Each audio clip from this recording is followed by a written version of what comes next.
यांच्या माध्यमातून दादांना या ठिकाणी नेहमीच कार्यक्रमांना पाचारण करण्यात येत होतं आणि वेळोवेळी या मंडळाचे जेवढे कार्यकर्ते आहेत त्या सर्व कार्यकर्त्यांना त्यांचं मार्गदर्शन लाभत होतं। अर्थात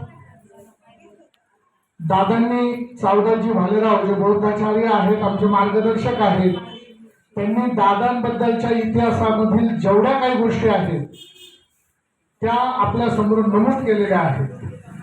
आणि खरंच दादांचं जे काम होतं फक्त आंबेडकरी चळवळीपुरतं मर्यादित नव्हतं, तर सर्व समाजाला घेऊन चालणारं जे काही 78-79 या सालामध्ये नाशिक जिल्ह्यामध्ये जी काही दंगल उसळली होती, जातीय दंगल, त्या दंगलीचं सलोख्याचं काम महत्वाचं दादांनी केलेलं होतं।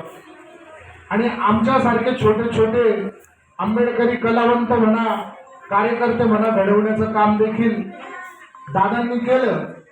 परंतु याचं सर्व श्रेय मी पुन्हा एकदा आपल्या धर्मरत्न तरुण मित्र मंडळाचे जे संस्थापक अध्यक्ष आहेत दिलीप भाऊ आहेरे यांनीच हे बाळकडू सगळ्यांना पाळलं आणि मोठे मोठे जसे दादा असतील, अशोक भाऊ दिवे असतील आणि अनेक जे राजकीय पक्ष, राष्ट्रवादी काँग्रेस असेल त्यावेळेस किंवा काँग्रेस असेल किंवा आरपीआयचे सर्व दिग्गज असतील, त्या सर्वांना या ठिकाणी आणून आंबेडकरी चळवळीचं बाळकडू पाळण्याचं काम खऱ्या अर्थानं दिलीप भाऊ आहेरे यांनी केलेलं आहे।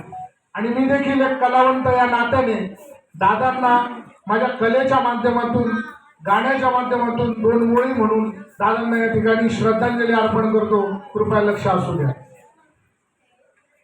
सैनिक तुझा भावा, सैनिक तुझा भावा, भरदार तुझ्या वाणी, सैनिक तुझा भावा, भरदार तुझ्या वाणी, पाहिजे समाजाला, अरे पाहिजे समाजाला सरदार तुझ्या वाणी, पाहिजे समाजाला सरदार तुझ्या वाणी।